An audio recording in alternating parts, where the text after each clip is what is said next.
what is your niche? What is your customer avatar? You've got to have something to aim at. Yeah, a lot of people just open restaurants, and whether it be whatever it may be, Italian or Chinese or Greek, whatever it may be, and just open the doors and hope for the best. It does work sometimes, but you've got to have a target. Initially, you have an initial target. Doesn't mean you're excluding other areas, but it means that you can zoom in on that person and have all your efforts guided to that person or that particular group of people to enhance your chances of success. What age group are they? What is their income level? Group?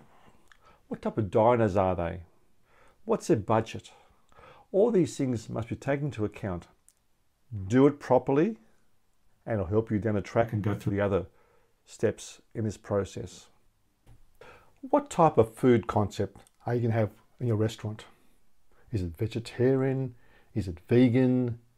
Is it upmarket, mid-market, bistro type meals, breakfast only, or certain specialty of food, dietary requirements?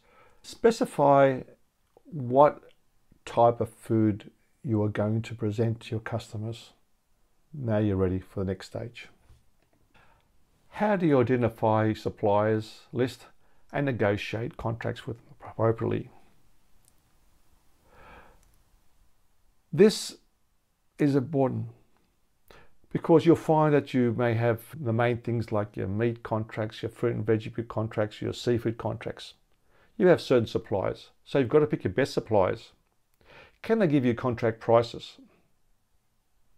You know, you've got fixed menu prices. You don't want to be in a situation where you've got something doubles in price, which affects your bottom line, your food cost percentage. So get agreements in place wherever you can to ensure quality and continuous supply of the materials you need to run it according to your specifications. So you develop specifications, you give your suppliers a list of the specifications, and they give you a price list and guarantee continuous supply. They know that you're going to be a regular customer of theirs, so that's a guarantee that you will get what you ask for at the price agreed to. So a situation where you don't want things to get out of hand with prices, it'll affect your menu and obviously your bottom line if not done properly. So make sure it's done right.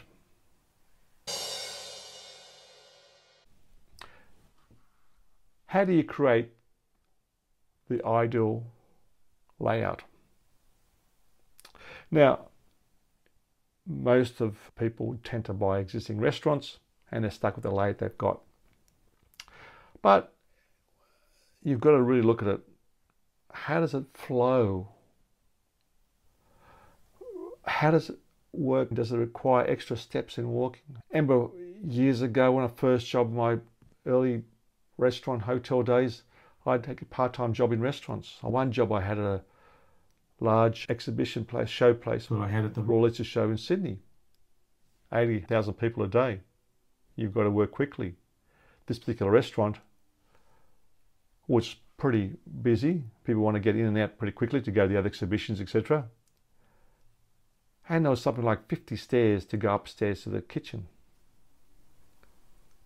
Okay, I was a lot younger then, but to walk up and down 50 stairs, it takes a lot of time. So instead of servicing the restaurant with, say, 10 waiting staff, they might have needed 12 or 13 because of the extra time it took to walk. And also within the kitchen, have it so that you've got your grill cook. They've got a certain area, they don't need much walking around. So they're separate from bumping into the pastry chef or the person looking after the final orders. Also, how far away is your storage from there? To replenish your stock. Your deliveries. Is it easy to get in and out of the place? These things, these minutes add up to hours. Labour hours cost you money. So think about the right layout and the workflow you need to work efficiently, to save on this wasted time on the small journeys from one place to the other within your premises. It'll save you big time down the track. Okay, you might have found your ideal place. Now it's time to negotiate. Okay, most people who start a restaurant usually take over an existing lease or start a new lease with premises, because when buying it, which is something you should consider if you can afford it, could be something like, 20 times the annual rental. But there are advantages and disadvantages. But when it comes to leasing, how much experience you've got in negotiating? Do you know what the current rentals are in the area? How can you negotiate incentives, rent-free periods? What terms should you look for? Most people will just say, well, they accept what the owner gives them. But look in the future.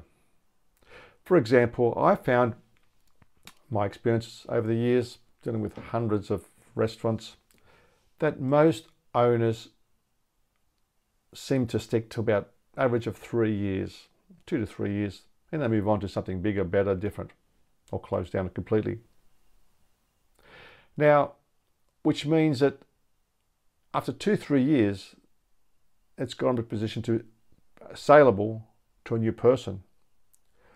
Again, I found that it's good to have at least 5 years. Most buyers shy away from businesses which have got less than 5 years. So you've got to organise your lease to take into account that you may sell within 2 to 3 years, and you've got something to sell with a long lease so that the new buyer can recoup the cost of the business. We'll cover that in more detail in future videos. But the other aspect is buying. Is it worth buying the property? Maybe you can buy something larger than you need if you can afford it. You can maybe get some finance. Maybe you can lease part of it to someone else until you see how you go as you grow. And also consider, well, if I decide to move on for whatever reason, I want to grow or close down or whatever, can I use this property for another purpose? Is it only for restaurants? Is there another industry in the area which possibly might utilize it down the track? The advantage of buying is that, operate it successfully, get it going, profit, make it as automatic as possible, and then you've got something to sell. You've got a good business to sell. Give the new buyer a new lease. They pay you a premium for your business, and you've got a rental as a nest egg in the future. Because how many times you heard the term, had people tell you, I've been here for 10, 20 years. I could have paid for it twice over the years. You don't know. Sometimes, I did say that people tend to stay for 2-3 years. You might find it really good. You might stay for 5, 10, 20 years. In 10 years' time, you might want investment, want to take it easy. You've got a nice asset there, which is earning you income. And if worse comes to worse, you know how it runs, so you can move in there, build it back up, and sell it again if you have to. Hopefully you won't do that, but I've seen it happen before. But consider it. If you can afford to buy it, it could be really worth considering. Identify your ideal locations. Well, part of your feasibility, your plan, is to identify areas. Is it best to put it in a CBD area, a regional town area, a suburban, seaside location, a mountain type of location, something that matches your type of cuisine. What are you offering? You're offering a view, a water view, convenient location. You're looking for something, whether it be for longer time periods where they can stay for a few hours and absorb the views, or CBD area where they've only got 45 minutes or an hour for lunch, got to in and out quickly. So take all these factors into account when you are considering your ideal location for your restaurant. Once you've got an idea where you want to go and getting towards a rough idea of what you want, how are you going to buy it? Have you got the money for it? You got cash in your back pocket ready to buy it? Do you need a loan or part loan? Maybe get a silent partner. Find a business partner, which I would say you treat with caution. Discuss that in further videos. How are you going to do it? You've got to have the cash. You've got to have enough funds to get up and running and be prepared for a bit of a tough period early on until you get your feet on the ground. So look for the funding. Make sure you're adequate funding to keep yourself trading until you well and truly establish yourself and you get the cash flow to be able to survive and thrive and grow. Another expensive part of setting up a restaurant is the purchase of furniture, fittings, and equipment. When you buy an existing business, a lot of it comes with the existing business. But if you need to change something, refurbish, or start from scratch, you've got to develop a furniture, fittings, equipment list, or FF&E, to suit your particular concept and the way you're going to work. It seems straightforward, but maintenance is a high expense as well too.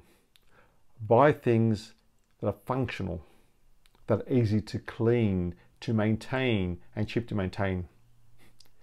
I have found a lot of, especially new restaurants and hotels for that matter, tend to think of buying the cheapest they can find. That's fair enough. It looks nice and sparkling, clean and tidy and neat and whatever when you first buy it, but it tends to deteriorate very quickly. Now, if I go back to the average person, average restaurant tends to have the restaurant for about 2-3 years and decide to move on. If that equipment starts to cost a lot of money to maintain, some needs replacement, you'll have a difficult time trying to sell it to a new person because they know that it's not worth much money. They've got to replace it.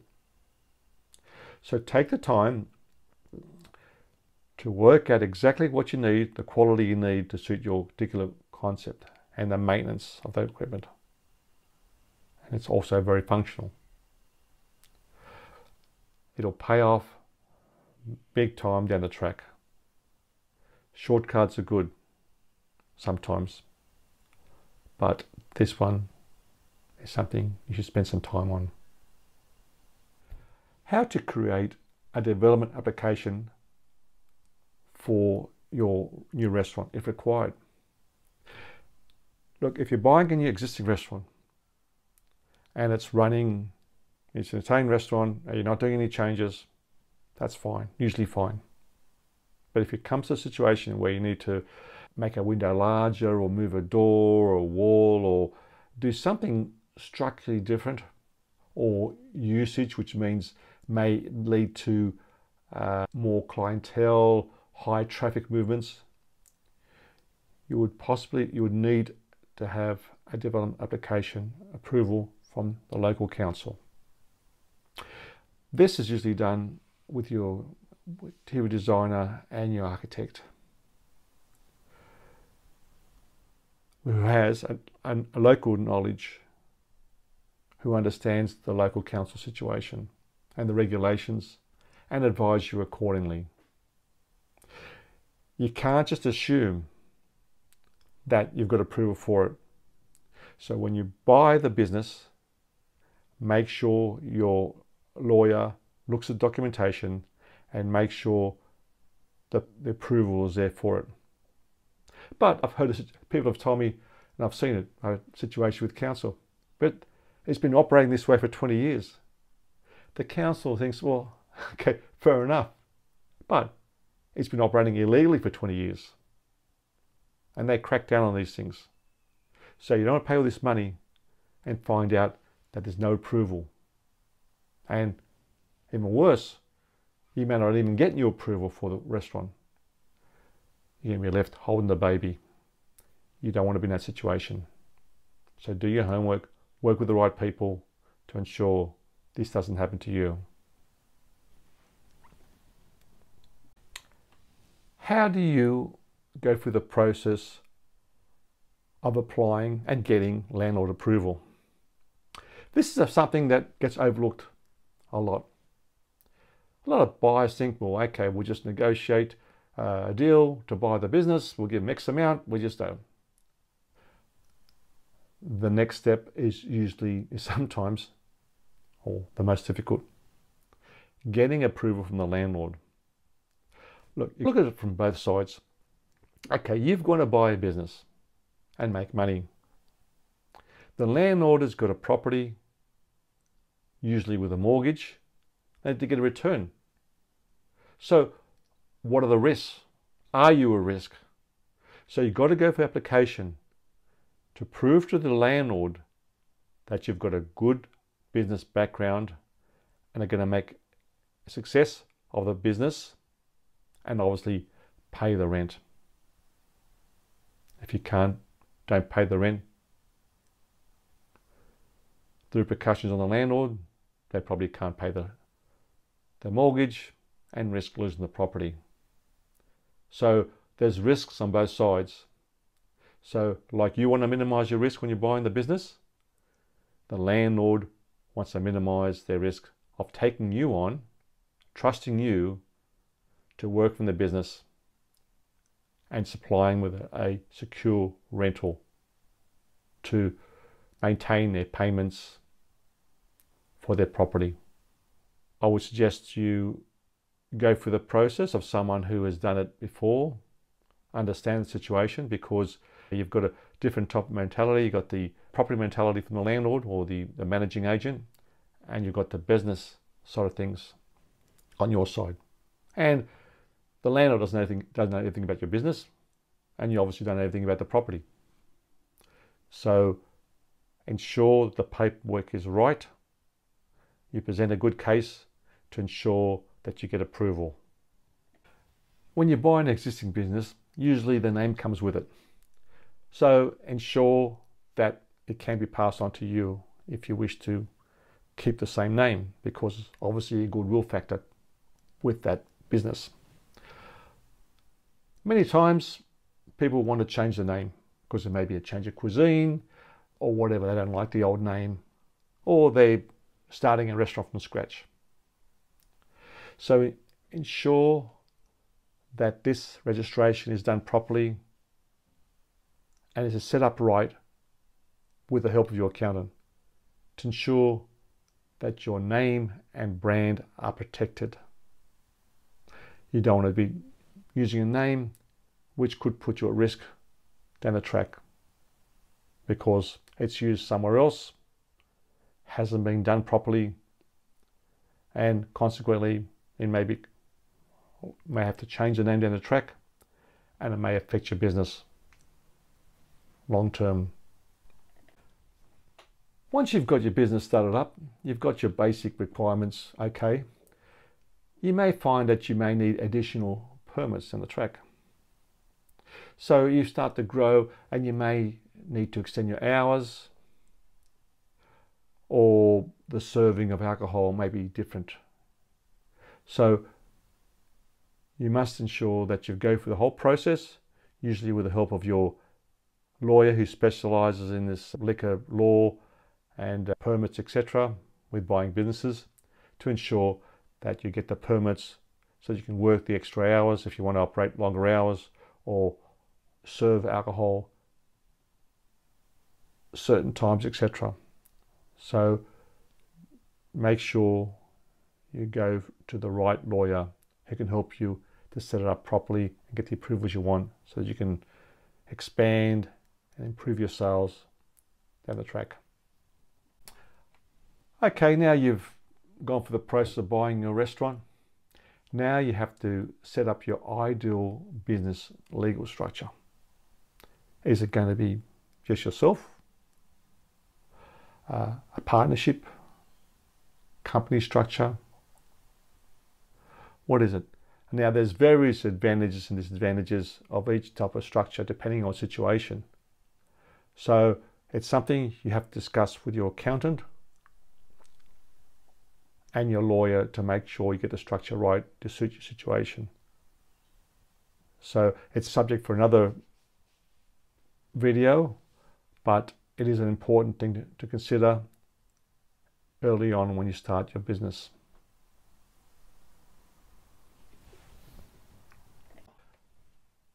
Another important aspect is what staff would you require? What expertise you need? Okay, you may be a chef, that's fine, the kitchen's looked after. But you need someone front of house.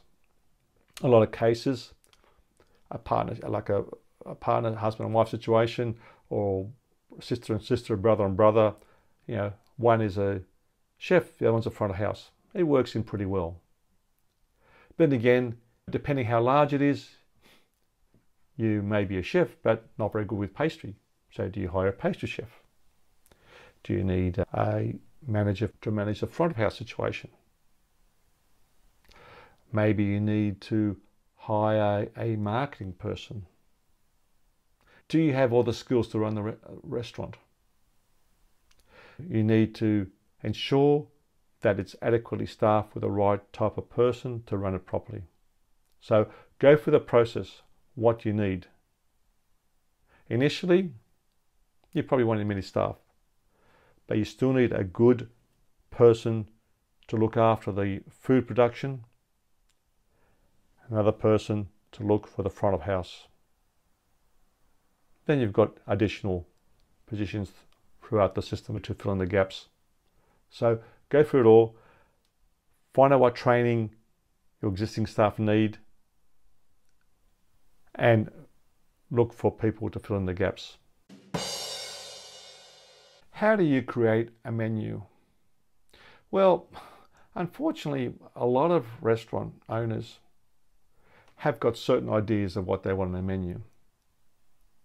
And they don't think about things like kitchen design, workflows, and go about creating a beautiful menu, which may not be practical for the concept, workflow and design of the kitchen and work areas of the restaurant.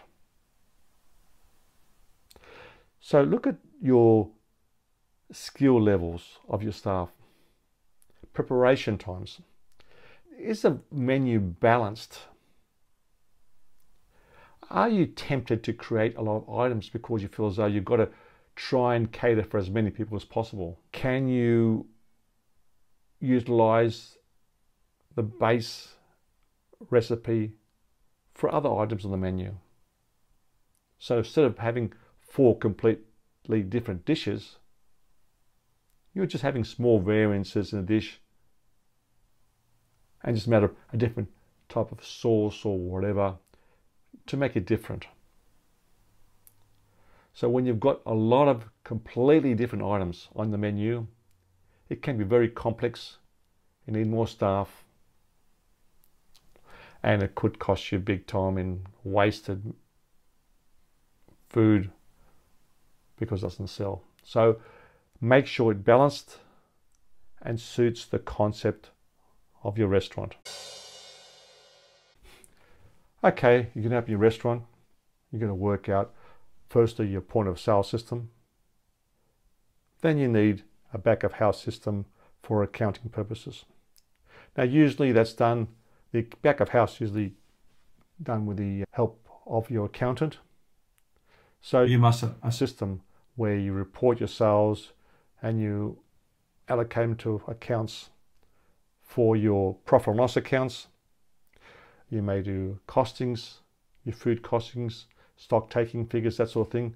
So work with your accountant or your coach, consultant, to ensure you've got the right accounting systems so that you know exactly where you're going and also your responsibilities for the taxation, revenue departments, etc.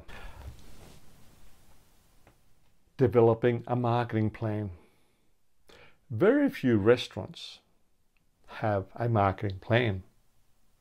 I think, well, okay, we'll put a few ads in a local paper. Maybe we'll get a Instagram and Facebook page, put a few articles in there, a few boost posts. Hopefully we'll get more likes, and that's be right. But they've got to love us, not only like us. Love us enough to come to a restaurant. So there's a process of getting your customers in. It's called a restaurant customer journey. Now, firstly, we need to have an awareness. So how do we get them aware of our business? Okay, Facebook, other social media, YouTubes and that sort of stuff works well. The suggestion would have to have business accounts, not only just boosting posts, but proper business accounts run properly. Very few restaurants do it. You may need Google AdWords.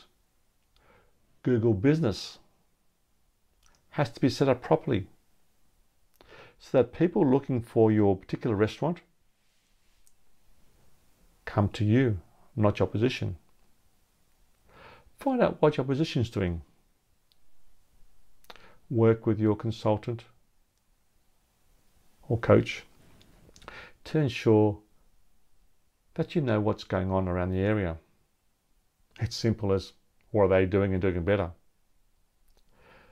So you've got to really think about your marketing plan to ensure that you get people, as many people as possible, aware of your restaurant. And once you get them, you've got to have a list, develop your database, an email list, so that you can keep in touch with your customers. Let them know you're still around. And give them special offers.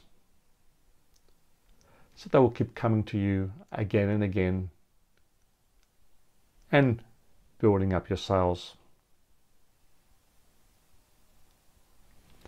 You just look around for a new restaurant. Maybe a few empty spaces which may be suitable. Or maybe you've looked at a few existing restaurants which you can easily convert to what you want to do. The question is, what is a fair rental? Well, when you look at a profit and loss account for a restaurant, generally a decent rent is between 8 to 12% of revenue. Shopping centres do it differently by calculating rent on a percentage of turnover, but generally when you're in the streets away from the major shopping centres, the rent is usually a market rental. So if you're looking at a particular property, look at the rents, similar properties across the road, next door, around the corner. Are they similar in size and position and view, etc., to the one you're looking at? Or do they vary? Take into account that if this is a smaller place than something across the road, you're probably paying a higher rate per square metre or foot. So size is important. And when you look at comparisons, not only look at the restaurants, look at clothing stores, hairdressers, bike shops, shoe shops. Businesses are paying, it may mean more bargaining power. The property that has got the restaurant is where you want to be. So you may be in a situation, if there's only a short period to go on the lease, that you may be able to negotiate a new lease with the owner, especially when you put a good argument to take you on, the owner may give you some sort of incentive, maybe 1 or 2 months free rent. If you were to say, ask for free time to fit out. Some owners may even pay for the fit out or part pay for it. It could be a good idea in a situation to have someone with you who not only knows the restaurant business, but also has a good knowledge of the commercial retail lease situation, to ensure that they can help you negotiate the best possible new rental. Because the situation is that I've found that most people in restaurant business last 2-3 years. So they buy a business, build it up, then 3 years later, roughly, give or take, they decide to sell. Now, if you haven't got at least a 4x4 year lease, which means after 3 years you've got 5 years to go, you may have trouble selling it because people like to buy a restaurant with some lease still on it. So for example, they might pay a ratio of 2 to 1, twice the price, twice of the revenue. It means that the first 2 years they're basically paying off the restaurant, and they've only got 1 year to make up all their money. Now, if they believe or they suspect that the owner might throw them out and put someone else in there, they will see it, and obviously will, that it's not a very good situation to be in. It's very risky. So make sure you check everything out. Have a good lawyer and someone helping you with a good real estate background who understands the structure of leases and knows the local area, or can study the local area and give you a good idea of what the rent should be in the area to ensure that you're paying a fair rental for the business. Do you buy an existing restaurant or you start from scratch? This one is a fairly hard question. I found in my experiences that people prefer to get an empty space and fit it out the way they want. That could be very expensive. Consider a situation where you can buy an existing restaurant. It's got all the infrastructure there, the kitchen's already there. You can modify it to suit your particular taste. But all the approvals in place. It's a matter of walking in, make your adjustments and start operating. Depending what adjustments you need, you will need approval from council, etc. But basically, it saves a lot of time and money. I mean, if it costs you $300,000, $400,000, $500,000 to set up a restaurant from scratch, from a bare space, it only costs you $50,000, $100,000 to adjust something. Is it perfect? Probably not exactly what you wanted, but you can do the thing you want to do there. It's functional. You're not spending as much money. And if it takes off, you can look after the problem then. That's a good problem to have. Then you can rip it apart and start again if you want to then. But that's risky as well too.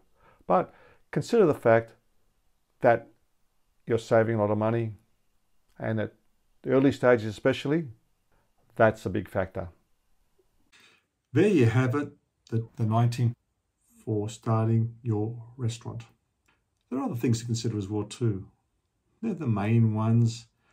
Cover those areas as best you can, and your chances of succeeding in the restaurant business increase dramatically.